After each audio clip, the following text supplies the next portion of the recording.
Let's start with our first news. Dana White has responded to criticism suggesting that the upcoming White House UFC card carries political undertones. He made it clear that the event is strictly about the fights and the United States, not about any political agenda. According to Dana, the entire bill is being covered by the UFC, and not a single dollar of taxpayer money will be used for it. He described the event as a gift to celebrate the 250th birthday of America, emphasizing that it is meant to honor the nation. He also pushed back against the idea that people should view it through a political lens, saying that everyone may have different political views, but this event is not about that. It is about the United States, its history, and the values that brought people together, regardless of where they stand politically. He stressed that the UFC is fully funding the event, making it clear that no public funds are involved in any part of the production. The event is planned for the White House lawn, with the President of the United States expected to be in attendance. Dana White reiterated that no matter where people fall on the political spectrum, from far left to far right or anywhere in between, the UFC event is intended for everyone. He emphasized that this is a celebration of the United States, its founding, and the spirit of the country, rather than any political message or division.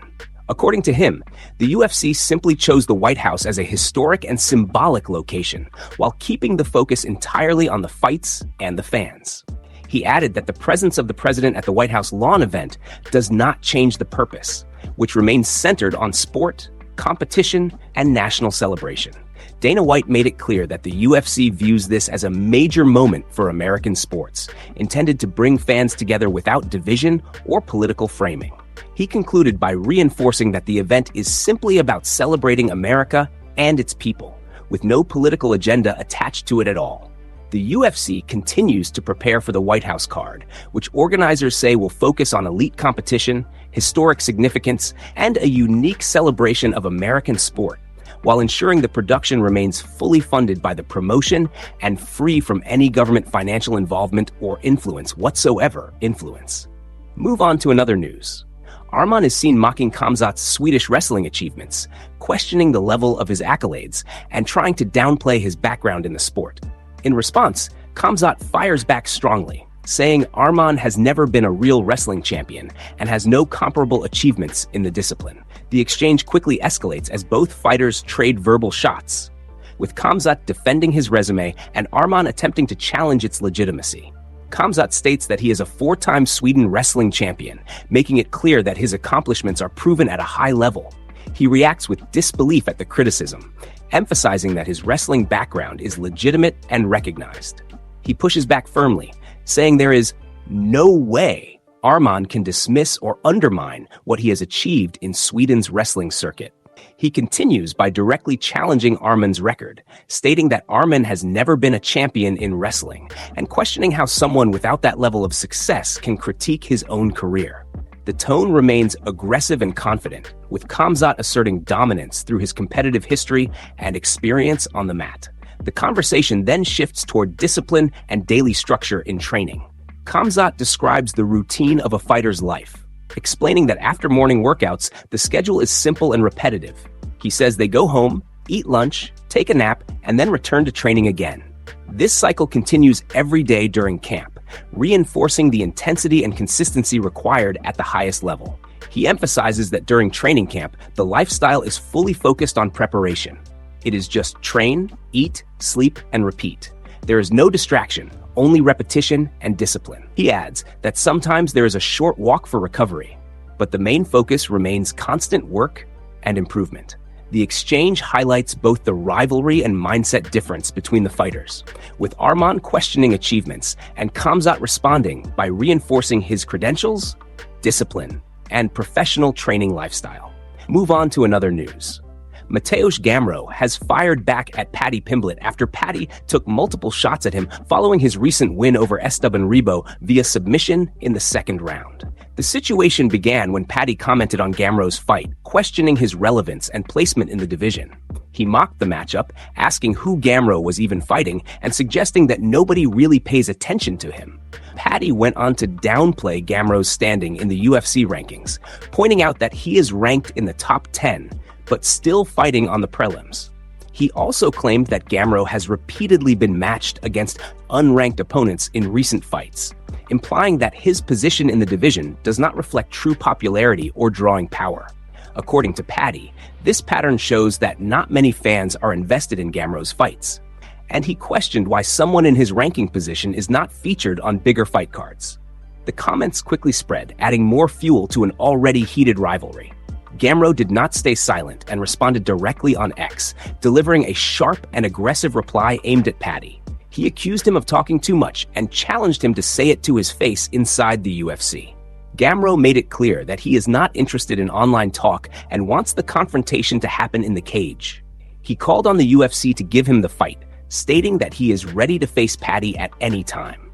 His response carried a direct and confrontational tone, showing clear frustration with Paddy's public comments. He also referred to Paddy in dismissive terms, making it clear that he sees the situation as disrespectful and unnecessary. The message was straightforward, calling for action rather than words, and pushing for the UFC to officially book the matchup. The exchange highlights growing tension between the two fighters, with Paddy using media interviews to criticize Gamrot's status and popularity, while Gamrot responds by demanding a direct fight and shutting down the narrative through confrontation. Move on to another news. Tom Aspinall's absence from UFC London has sparked controversy after his manager, Eddie Hearn, revealed new details about what happened behind the scenes. As one of the biggest MMA stars in the UK, his non-appearance at the event raised serious questions among fans and analysts, especially given his status as a heavyweight champion and a major homegrown attraction. Speaking to Ariel Hwani, Eddie Hearn explained that Aspinall was effectively snubbed by the UFC. According to him, Dana White only reached out to invite Aspinall just a few hours before the event began. The timing of the invitation made it nearly impossible for him to attend. Hearn stated that Aspinall received a text from Dana at around 6 p.m. on the day of the fight, asking if he would like to come that night. However, Aspinall lives approximately 5 hours away from London, meaning there was no realistic way for him to make it to the venue in time. The short notice turned what could have been a high-profile appearance into a missed opportunity. The situation left Aspinall and his team surprised, with Hearn expressing disbelief over how the communication was handled. He questioned how an event in the UK could be organized without properly inviting the UK's heavyweight world champion, especially one of the most prominent fighters from the country. He also suggested that the card itself was not filled with major star power, arguing that Aspinall's presence would have significantly boosted the event. According to him, having a fighter of Aspinall's status in attendance would have added value and excitement to the show, both for fans in the arena and for the broadcast audience. Hearn further speculated on whether Aspinall was simply overlooked or treated as an afterthought, suggesting that perhaps the UFC did not fully consider his travel distance when sending the last-minute invite. Despite the frustration, he made it clear that Aspinall would have attended without hesitation if he had been invited properly and given enough time. The incident has now sparked wider debate about fighter relations and event planning, with many questioning how such a major UK name could be left out of a UFC London event. Move on to another news. Fight news continues to heat up as multiple new UFC matchups have officially been revealed across upcoming cards. According to Marcel Dorf, a featherweight bout between Christian Rodriguez and Haider Emil has been added to the UFC's June 19th Fight Night card in Vegas. Rodriguez enters this matchup looking to snap a 2-fight losing skid. He is coming off back-to-back decision losses against Andre Fai and Melisi Zel Costa, and he will be aiming to turn things around with a strong performance in his next outing. The pressure is on for Rodriguez as he looks to regain momentum in the featherweight division. On the other side, Emil is also searching for redemption. He is coming off 2 straight defeats as well, including a stoppage loss to Jose Delgado, followed by a decision loss to Jamal Emmers back in November. Both fighters enter this bout in similar situations, making it a crucial turning point for each of them as they attempt to break their losing streaks and re-establish themselves in the division. In another matchup, the MMA Oddsbreaker podcast has reported that a lightweight fight between Farzam Zam and Tom Nolan is set for the UFC's June 6th Fight Night card in Vegas. This fight brings together two surging lightweights on strong runs, both looking to climb further up the rankings. Zam is currently on a 6-fight win streak and is pushing hard toward a potential top 15 ranking position. He last competed in December, where he secured a second-round stoppage victory over Nazim Sadikov. His momentum continues to build as he enters one of the most important fights of his UFC career so far. Tom Nolan also enters the matchup in excellent form, carrying a 4-fight win streak of his own. He last appeared in the UFC in September, where he impressed with a first-round submission win over Charlie Campbell. With both fighters on impressive runs, this lightweight clash is shaping up to be a high-level and competitive showdown between two rising contenders. Next up, attention shifts to another upcoming featherweight bout, as Charles Jourdain is scheduled to face Kyler Phillips this weekend. The matchup adds further depth to an already busy fight calendar, as fans look forward to another exciting night of UFC action. Move on to another news. Former UFC heavyweight and MMA veteran Mark Hunt has been arrested in Australia and charged with stalking, according to recent reports. The situation has quickly drawn attention due to the seriousness of the allegations and his long-standing reputation in combat sports. Reports and testimony suggest that the alleged victim was assisting Mark Hunt with an unspecified task when his behavior allegedly shifted. It is claimed that he began acting in an intimidating and verbally abusive manner, which caused fear and distress for both the woman involved and another witness present during the incident. The matter escalated further when details from the hearing revealed that Mark Hunt was granted bail under strict conditions. He has been ordered to leave the area where the alleged incident took place and return to his residence in southwest Sydney. These conditions were set as part of his release while the legal process continues. Additional claims presented during the proceedings included alleged text messages attributed to Mark Hunt. In those messages, he is said to have written, "I'm just going to murder you in the end." These allegations have significantly intensified the seriousness of the case and added further controversy surrounding the arrest.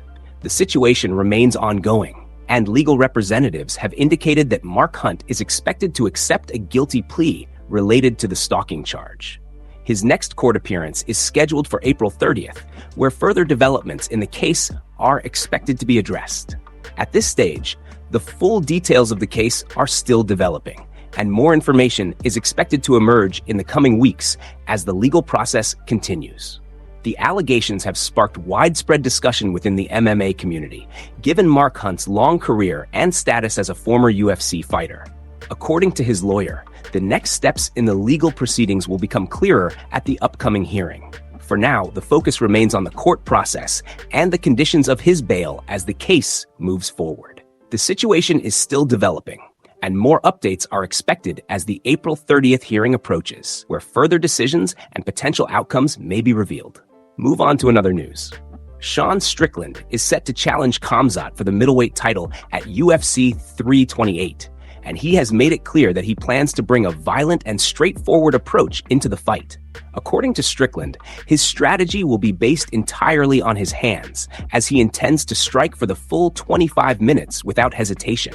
He emphasized that this camp has been different from previous preparations, stating that he is going into this title fight completely healthy.